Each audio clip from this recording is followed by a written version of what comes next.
श्री राम जय जय राम। श्री राम जय जय राम।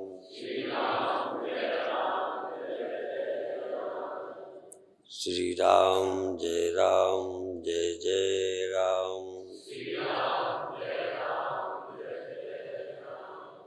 सच्चिदानंद भगवान की। भोग बिना द्वैत के नहीं होता। प्रारब्ध की बात कह के समाप्त की थी। अब प्रारब्ध मतलब भोग, चाहे वो दुख का हो चाहे वो सुख का हो।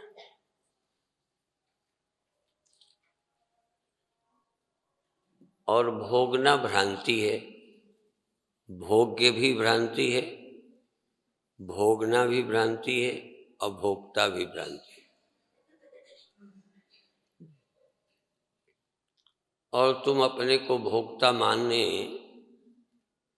तो आपकी निश्चय का ही दोष है। और निश्चय की कमी माने ज्ञान नहीं।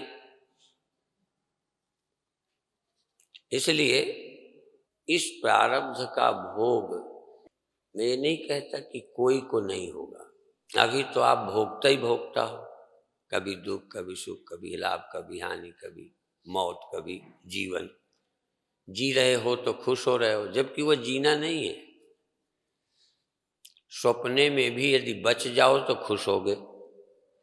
मान लो किसी ने मारा, तुम घायल भी हो गए पर बच गए तो खुश हो गए। लेकिन वो बचना सचमुच थोड़ा है, वो तो स्वप्न है। तो आप बच जाने का सुख भी भोगते हो, और यदि स्वप्न में मर जाते तो स्वप्न के मृत्यु का दुख भोगते। स्वप्न में तो भोगते ही, पर जग जाने पर वह बचना कहाँ है? वो तो वैसे ही जागने पर गया। और मौत भी गई, बचना भी गया। असली बचना तो रहा, पर जो स्वप्न में बचे थे वो तो तुम्हारे जगने पर ही खत्म हो गए, बचे नहीं। स्वप्न में तो मरे ही थे, जाग के कौन बचे हो? वो तो मर ही गया। जागे हुए व्यक्ति का कोई प्रारब्ध नहीं है। जैसे लोग कहते हैं भटके हुए लोगों का कोई भविष्य नहीं है। कई लोगों का क्या भविष्य है? तो ऐसे ही हम बताएं, ज्ञानियों का कोई भविष्य नहीं है। भविष्य तो अज्ञानियों का है।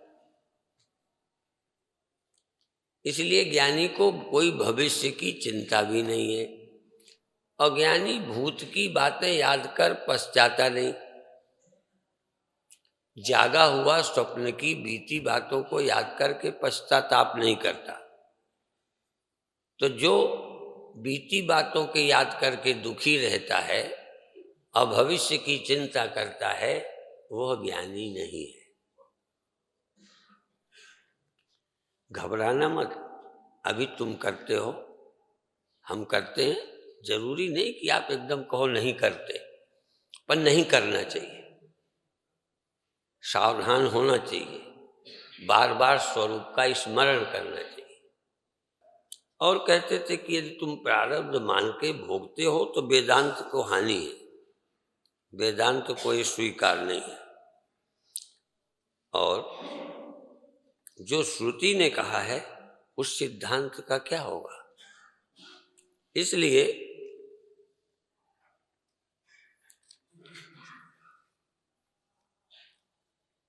मेरा कोई प्रारब्ध नहीं है, मेरा कोई भविष्य नहीं है, मेरा कोई भूत नहीं है, या मेरे भूत में वर्तमान में भविष्य में कोई परिवर्तन नहीं है। ज्ञानी का मतलब है आत्मा, और आत्मा भूत में और वर्तमान में भविष्य में कोई चेंज नहीं होती। परिवर्तन भ्रम है, परिवर्तन भ्रांति है। इसलिए भ्रांति से मुक्त रहना, इसके लिए आज 15 साधन बताए। उस सच्चाई में स्थित होने के लिए 15 अंग, जैसे योग के 8 अंग हैं, यम, नियम, आसन, प्राणायाम, प्रत्याहार, धारणा, ध्यान, समाधि। योग के 8 अंग हैं। शंकराचार्य कहते हैं ज्ञान निष्ठा के 15 अंग हैं, और आज उस पर चर्चा है, पर समय अभाव से थोड़ा थोड़ा कहें। त्रिपंचांगन्यथो वृक्षे पूर्वोक्तस्य ही लब्धये, जो पहले आपको ज्ञान निष्ठा की बात बताई, उसकी उपलब्धि के लिए, उसको मजबूत करने के लिए 15 चीजें हैं। तैश्च सर्वम सदा कार्यम, उसका निधिध्यासन सदा करना चाहिए। जो आज बताएंगे 15 चीजें, 15 अंग, 15 सीढ़ी, इनमें ठीक ठीक इनका अभ्यास, प्रैक्टिस करनी चाहिए। किसको? जिनको पूर्णता मुक्ति उपलब्ध करना है। नित्याभ्यास रते प्राप्ति रीते, नित्याभ्यास करना है। सच्चिदात्मनः प्राप्ति, इस सच्चित पन का अनुभव करने के लिए नित्य अभ्यास करना चाहिए, कभी कभी नहीं। जैसे खाते हो, सोते हो, नहाते हो, कोई दिन नहीं चूकते। और कहें तो मिलना जुलना, दुकान धंधा जैसे करते हो, इतना ही आवश्यक हो जाए निधिध्यासन। जैसे अभी सुनने की बात कही, रोज सुनो। बड़े से बड़े ज्ञानियों ने सुनने पर, निधिध्यासन पर जोर दिया है। जिनको इसके लिए समय नहीं निकलता, आप कहीं गहरे में ये मानो कि तुम्हारी अभी पूरी रुचि नहीं है, क्योंकि पूरी निष्ठा नहीं है, ये तो बाद की बात है। नहीं टिकता है, ये बात की बात है। तुम्हें पूरा सुनने में ही रुचि नहीं है।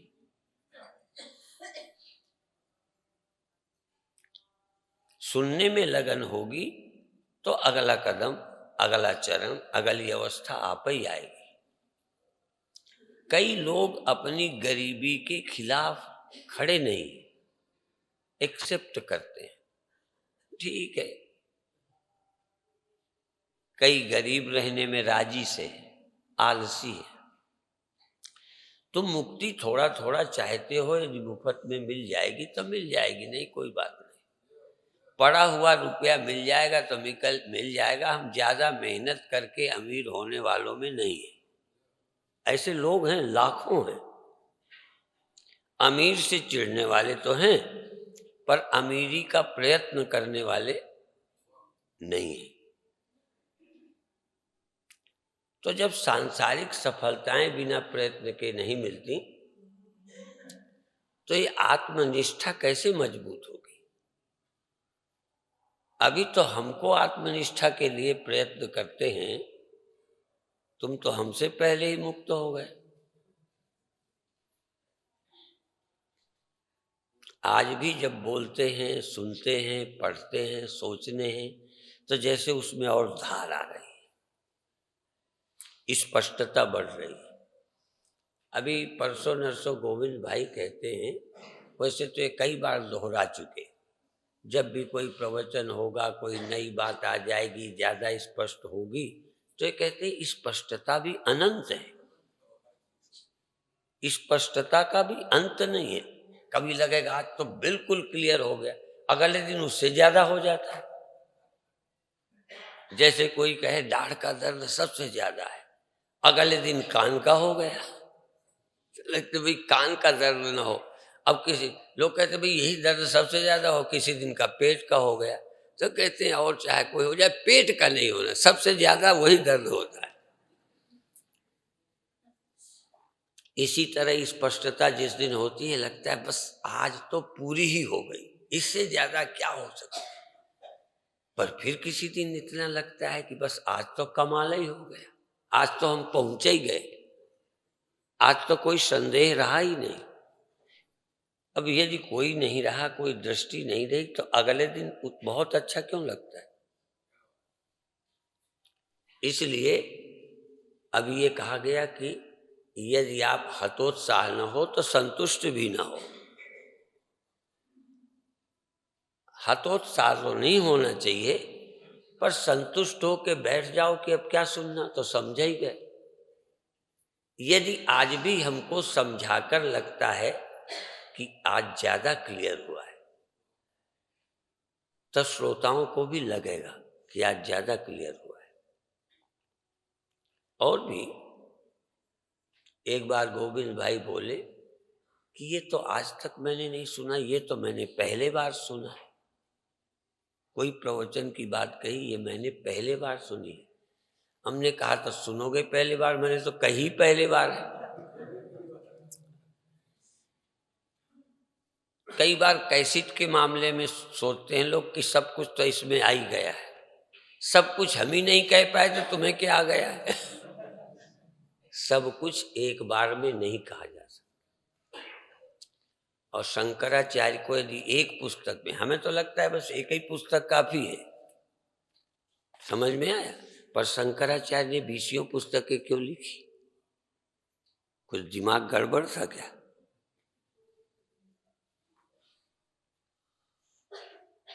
और तो और केनोपनिषद पुस्तक में शंकराचार्य ने 2 बार टीका की है और दोनों छपी है।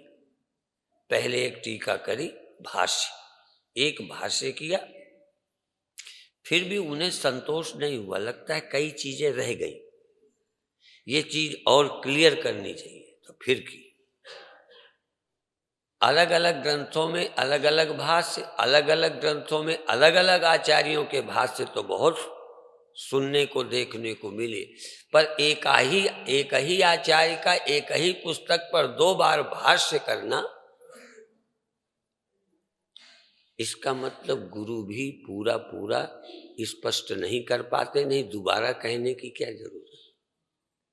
तो तुम एक बार में क्यों संतुष्ट हो जाते हो कि हम तो समझ गए? बार बार समझो।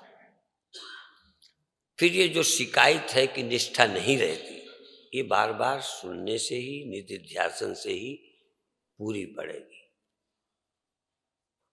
कथा सुनत जे रामचरित जे सुनत अघाही, रस विशेष जाना तिन नाई। जो कथा सुनकर के अघा जाने का मतलब बस अब हो गया, अब आगे नहीं सुनना।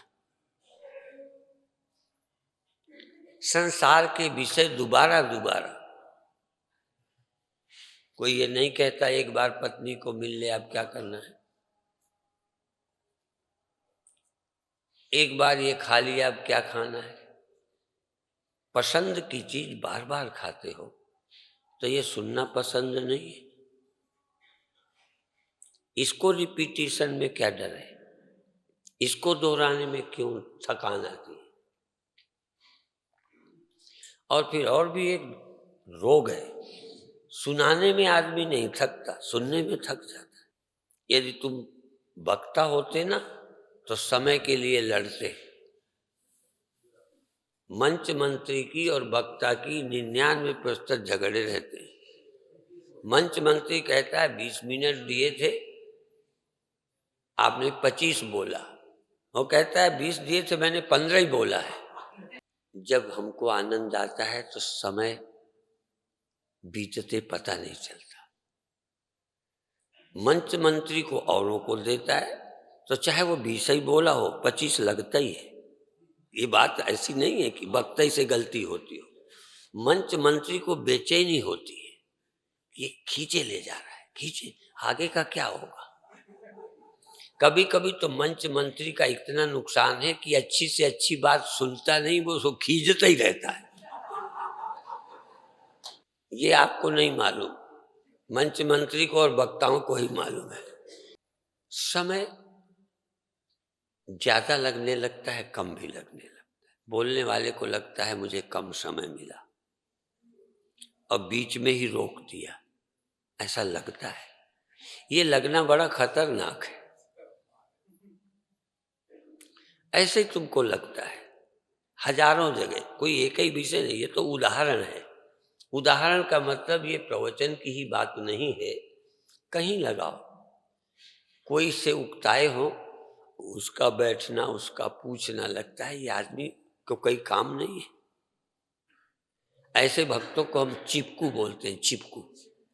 ये जू है, जू, खून पीने वाले। अब उसको नहीं लगता, वो प्यार कर रहा है, जू को मजा आ रहा है, वो चिपका इसलिए कि उसे मजा आ रहा है, तो जिसको चिपका है उसका खून जल रहा है। ये मनोविज्ञान, साइकोलॉजी, माने मानसिक सत्य तो है, पर ये आध्यात्मिक सत्य नहीं है, ये मानसिक सत्य है। ऐसे कुछ भौतिक सत्य है, बूढ़ा होना, धन की थोड़ी कमी, ठंडी गर्मी, कपड़ों का अभाव, ये भौतिक सत्य है। लेकिन अंदर ज्यादा मालूम पड़ना, थोड़ा टाइम ज्यादा मालूम पड़ना, ज्यादा टाइम थोड़ा मालूम पड़ना, ये मानसिक सत्य है, ये भौतिक नहीं है।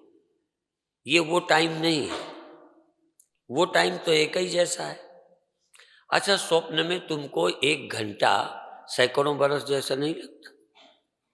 स्वप्न में शादी हो गई, विदा भी हो गई, सालों हो गया, प्यार भी रहा, बच्चा भी हो गया, बच्चा पढ़ने जाने लग गया, फिर लड़के का कहीं प्यार हो गया, फिर छाती जल रही है, लड़के से चिढ़ रहे हैं, नींद खुली तो कितना टाइम हुआ है?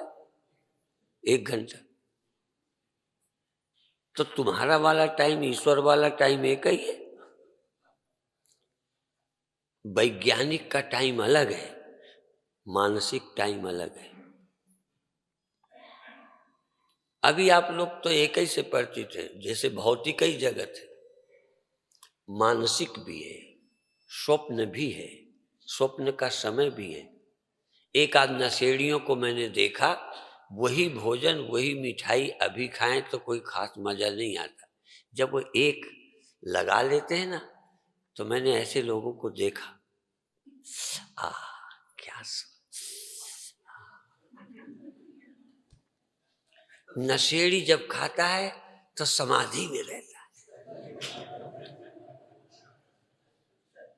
नशेड़ी को चीज में प्रियता बढ़ जाती है, बात करेगा। वही प्रश्नोत्तर मेरे से बिना नशे में किए, तो मैं समझाए हार गया, उससे मजा नहीं आया। एक दिन नशे में था, मैंने कहा सच्चा राम और रावण विरोधी नहीं है। राम और रावण, सच्चा राम रावण का विरोधी नहीं है, जो पैदा हुआ राम है वो रावण का विरोधी है। ऐसे समझाया तो कहते बस आज तो तुमने मुझे छचित्र कर दिया, आज तो आपने। फिर कहते हैं कितना अच्छा आप पहले नहीं बोलते थे। मैंने कहा पहले आपने कुछ नशा नहीं किया था, मैं तो ऐसे ही बोलता था, पर तुम इतने नशे में नहीं थे जितना आज हो। सुनने का मूड हो जाए तो वो चीज प्रिय लगने लगती है, और तुम्हारा सुनने का मूड ना हो, तुम्हें पेशाबे लगी हो, तुम्हारा मिलने का टाइम हो गया हो, तुम्हारी ट्रेन चूक रही हो, फिर मेरा प्रवचन बिल्कुल अच्छा नहीं लगा। प्रवचन वही, जिनको संसार में पुत्र चाहिए, शादी, तो कहते टाइम काहे बर्बाद कर रहे हो। आपका सत्य मानसिक है, ज्यादातर लोग मानसिक सत्यों पर जीते हैं। वेदांत आध्यात्मिक सत्य की बात करता है, मानसिक नहीं। मानसिक अनुभूतियों से पार ले जाना चाहता है, जहां लाभ हानि, जय पराजय स्वप्ने से ज्यादा नहीं है। ये सुख भी स्वप्न है, सुख स्वप्ना, दुख बुदबुदा, दोनों हैं मेहमान। सबका स्वागत कीजिए जो भेजे भगवान। तो नित्य अभ्यास करें तस्मद् ब्रह्म निदिध्यासी जिज्ञासु श्रेयसे चिरम। अधिक देर तक इसका चिंतन करे, उससे कल्याण होगा। इसी बात का जो सुना है, इसका चिंतन अधिक देर करे। संसार का चिंतन थोड़ी देर। वो तो मजबूर होकर तुमसे करा लेगी, भूख ठंडी वो तुमसे करा लेगी।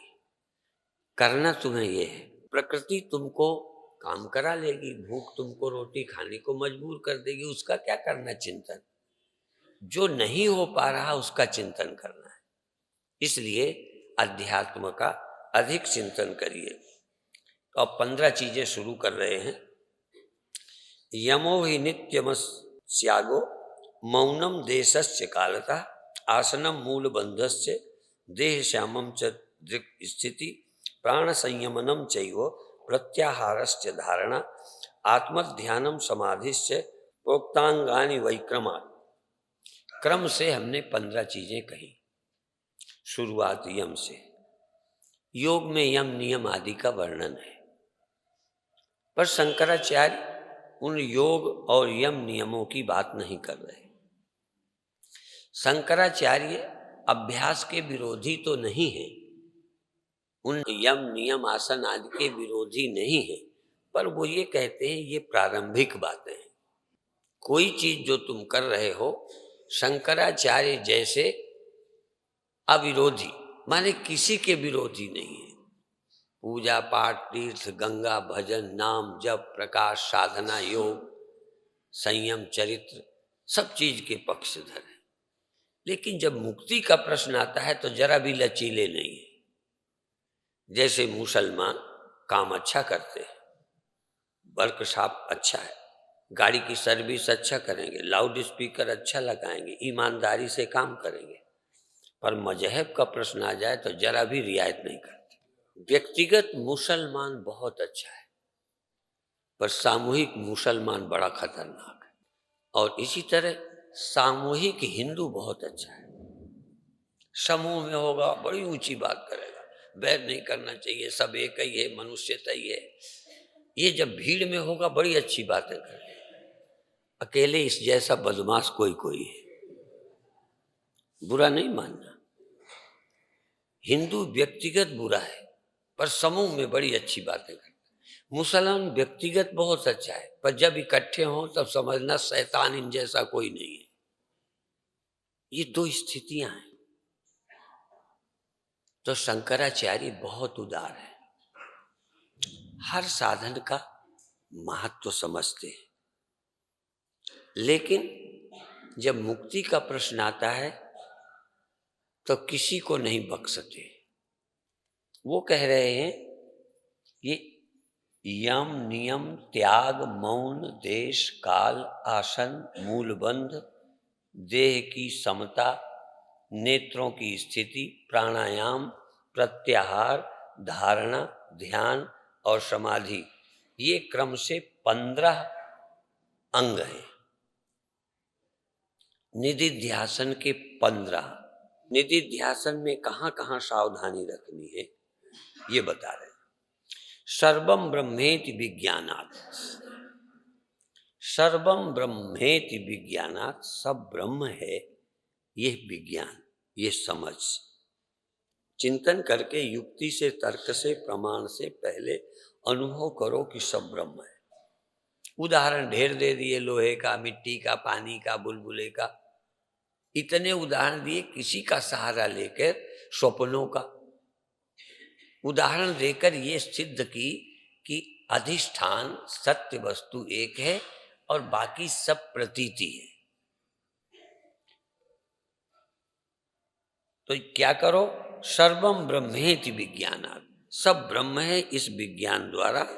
इंद्रिय ग्राम संयमा, जो इंद्रियां कहती हैं ये फला है, ये फला है, ये गाली है, ये है, तुम जो कानों से आंखों से लगता है उसे सच मत समझो।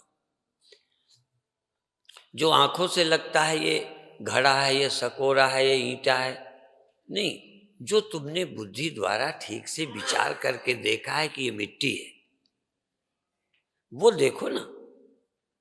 और अभी भी देखो, कल कहा था कि जब संस्कार पक्का होता है तो आंखों से वही दिखने लगता है। यदि आपको बार बार मिट्टी की समझ आ जाए तो घड़ा देखते समय भी मिट्टी दिखेगी। जब मन में संस्कार बन जाता है कि ये मेरी बहन है तो आंखों से भी बहन दिखने लगती है।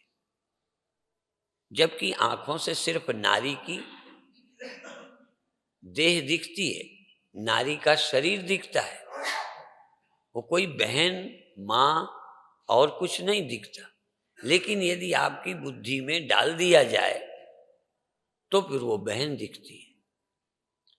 फिर उसको छूना बहन के पैर छूना है, फिर उसका प्यार बहन का प्यार है, सब बदल जाता है। तो बाहर भी जो देखते हो वो संस्कार के अनुसार देखते हो।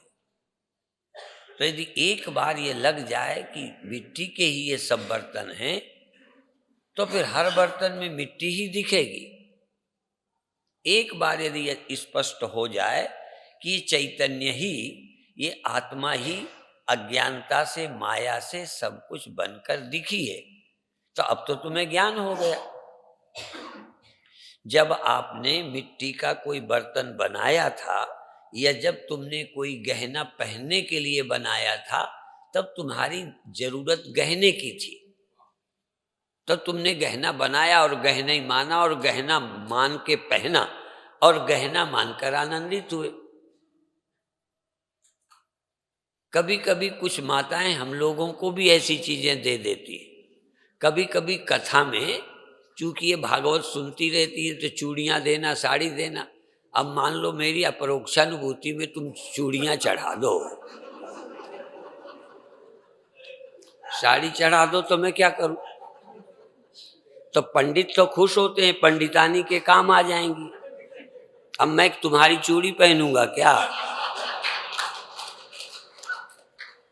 ये तो ऐसा हो गया जैसे नेता को लोग चूड़ियां भेंट कर देते हैं।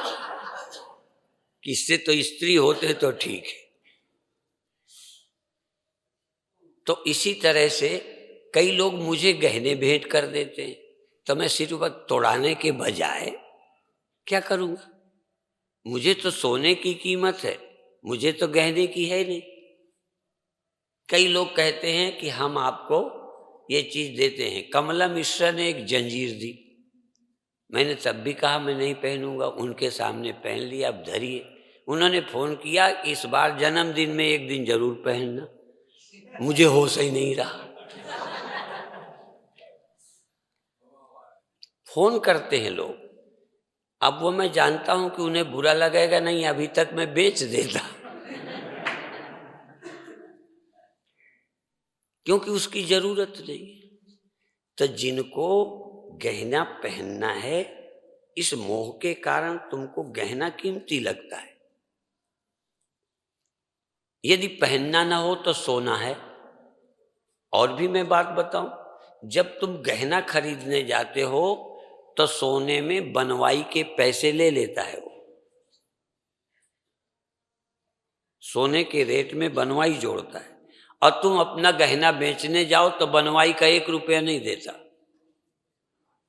सोने के रेट में लेता है। क्यों?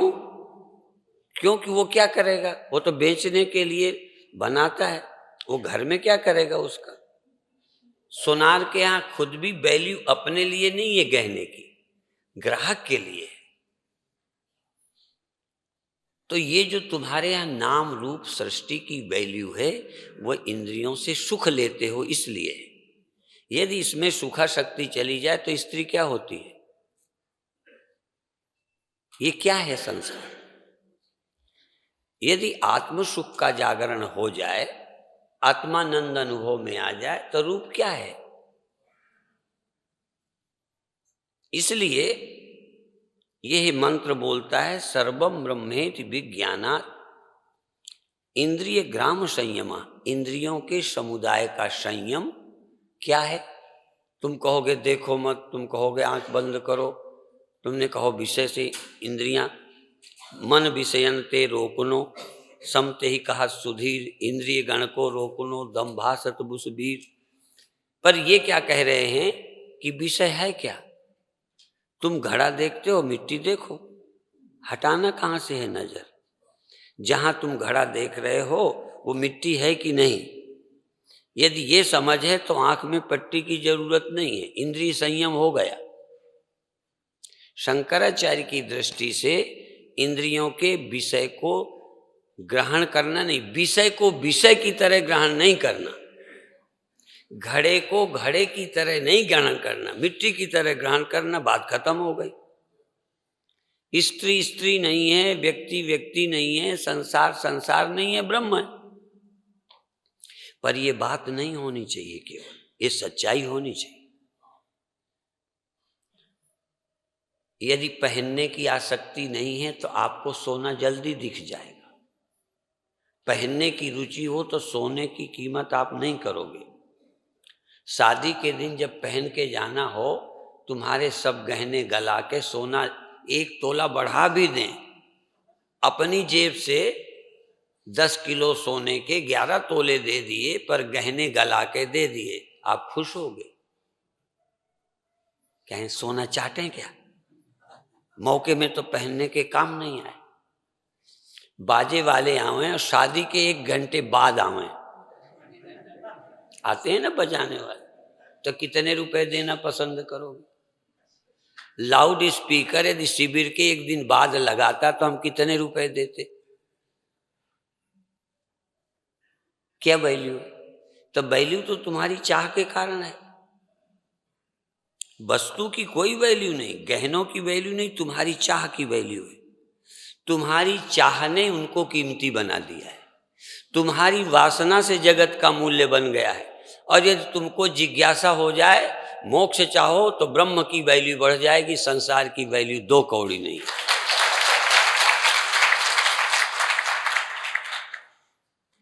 कीमत तो तुम्हारी जरूरत से पैदा होती है। आवश्यकता आविष्कार की जननी है। भोग वासना ने संसार को कीमती बनाया है।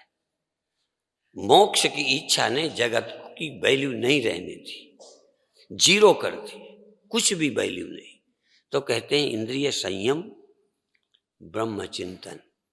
ब्रह्म देखो, ब्रह्म की जरूरत समझो, इंद्रिय संयम हो जाएगा। यमिति संप्रोक्तो अभ्यसनीयो मुहुर्मुहु।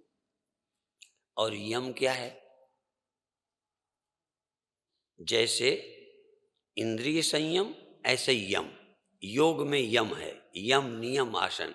यम में 5 चीजें हैं, सत्य, अहिंसा, अस्तेय, ब्रह्मचर्य, अपरिग्रह। ये संख्या वाली चीजों को जोड़ना।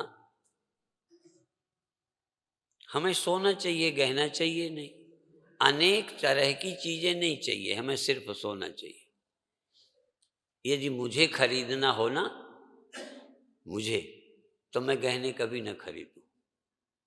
महंगे भी मिलेंगे और पहनना भी नहीं।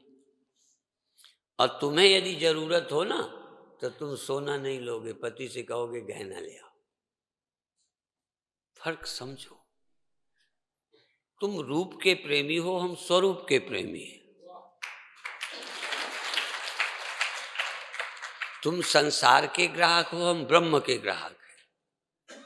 हमें ब्रह्म देखना अच्छा लगता है। ब्रह्म देखते ही वैर, क्रोध, हिंसा ठीक होते हैं, ब्रह्म देखते। और तुम्हें संसार देखते मजा आना शुरू होता है। कई बार तो आदमी भी औरत बन के खड़ा हो जाए तो आदमियों को प्रिय लगने लगता है। वो तो वेश तक अच्छा लगता है। पुरुष भी स्त्री वेश में हो तो पुरुष को प्रिय लगेगा।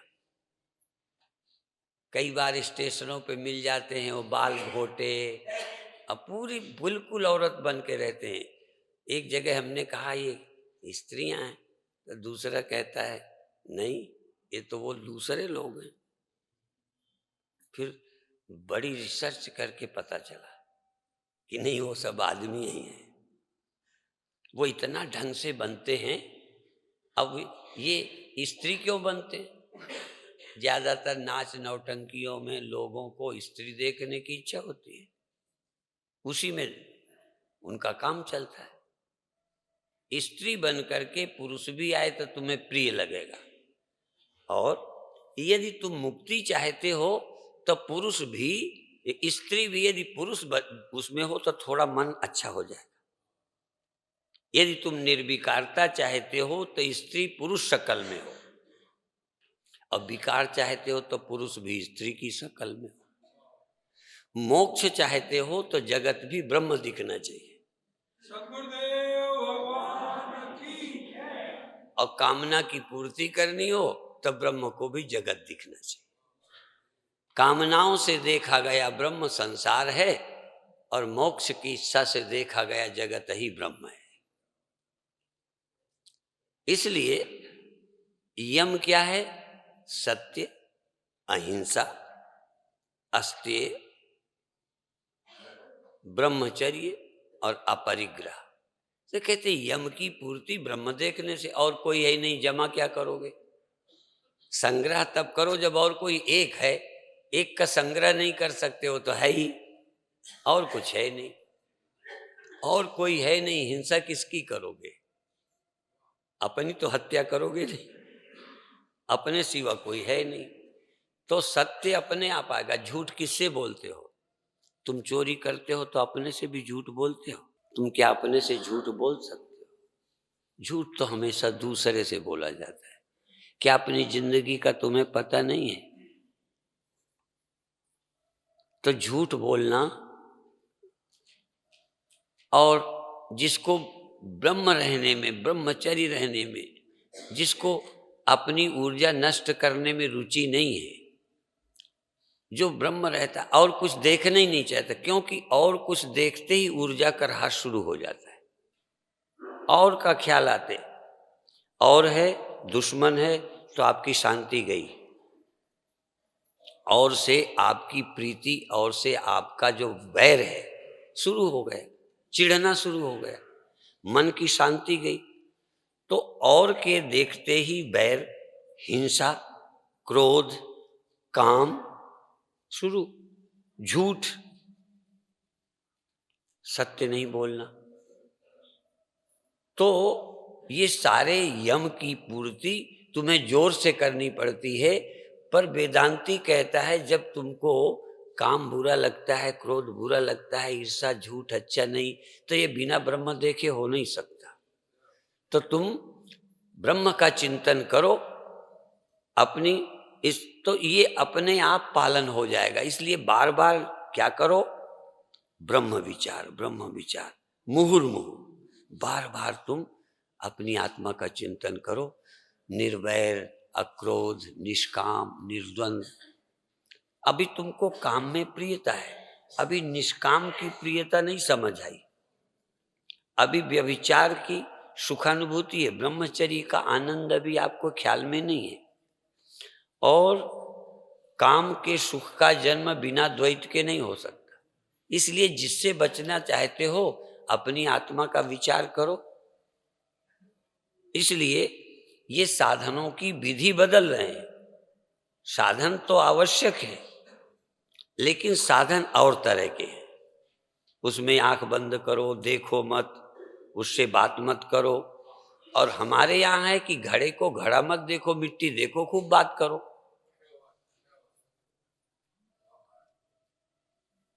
ब्रह्मणस्तत्र दर्शनात्, ब्रह्म दर्शन करो, आत्मा वेदम सर्वम। ये देखो तो जो आपके इंद्रिय संयम है, यम की पूर्ति हो जाएगी। सजातीय प्रवाहश्च विजातीय तिरस्कृति, नियमो ही परानंदो नियमात क्रियते बुधई। बुद्धिमानों को कौन सा नियम करना चाहिए? क्योंकि यम है फिर नियम है। नियम में है शौच, संतोष, स्वाध्याय, ईश्वर प्रणिधान। शौच, संतोष, स्वाध्याय, तप, ईश्वर प्रणिधान। तो कहते जैसे सहना, कष्ट सहना, अपमान सहना, ठंडी सहना तप है। कहें तुम ब्रह्म रहो, आप ही सहन हो जाएगा। तुम और कुछ बनो ही मत, तो तप आप ही हो जाएगा, स्वाध्याय हो जाएगा, तप, स्वाध्याय, संतोष हो जाएगा। कुछ चाहिए नहीं, तुम्हारे सिवा है नहीं, चाहिए क्या? तो बात बहुत बहुत वही खाना पीना रह जाएगा। ये दिमाग को तृप्त करने के लिए जो दुनिया चाहिए नहीं चाहनी पड़ेगी, तो अपने आप ये नियम हो जाएंगे। नियमो ही परानंदो नियमात क्रियते बुद्धि। बुद्धिमान लोगों को ये नियम से नियम करना चाहिए, नियम पूर्वक इस नियम का पालन करना चाहिए कि सजातीय प्रवाहश्च विजातीय तिरस्कृति। मैं ब्रह्म हूं, ब्रह्म के सिवा और कुछ सत्य नहीं है, ये बार बार प्रवाह चलाओ, और कुछ है ही नहीं, और कुछ है ही नहीं। स्त्री नहीं है, व्यक्ति नहीं है, देह नहीं है, काल नहीं है, कर्म नहीं है। ये विजातीय वृत्ति का तिरस्कार करो। विजातीय वृत्तियों को सम्मानित मत करो कि ये औरत है, ये फलाना है, ये बड़ा आदमी है। ये सोचकर तुम्हारी खोपड़ी खराब हो जाएगी। इसलिए विजातीय प्रवाह का तिरस्कार करो और सजातीय प्रवाह को चलाते रहो बराबर। बस यही नियम पूरा करो। बुद्धिमानों को इस नियम की पूर्ति रोज करनी चाहिए। त्यागः प्रपंच रूपस्य चिदात्मत्वात् अवलोकनात् त्यागो ही महता पूज्यः सद्यो मोक्ष मयोयता। त्याग, त्याग का भी वर्णन साधनों में है। शंकराचार्य के त्यागः प्रपंच रूपस्य, प्रपंच रूप जैसे घड़ा मकान आदि ये प्रपंच है, मिट्टी यथार्थ है, तो प्रपंच का त्याग करो। प्रपंच अर्थात घड़ा है, इस समझ का त्याग करो। ये मकान है, इस समझ का त्याग करो। ये मिट्टी है, इसका ग्रहण करो।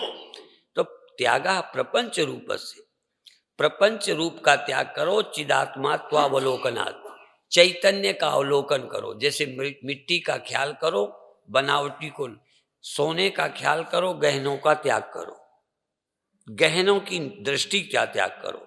इसी तरह से जगत बुद्धि का त्याग करो और आत्म बुद्धि का बार बार स्मरण करो। तो इससे क्या होगा? चिदात्मा अवलोकनात्, आत्मा के अनुभव द्वारा संसार का बाध करो। सत्यता का विचार करके झूठ का बाध करो। तो ये इससे बड़ा महात्माओं के लिए, महान लोगों के लिए यही उत्तम त्याग है। पैसे को हाथ नहीं लगाना, औरत को नहीं देखना, फलाने के बाद नहीं उठा, ये कोई त्याग नहीं है। वो भी है, जब तक ये अकल ना आवे, जब तक सत्य दृष्टि ना आवे। ओम शांति शांति शांति।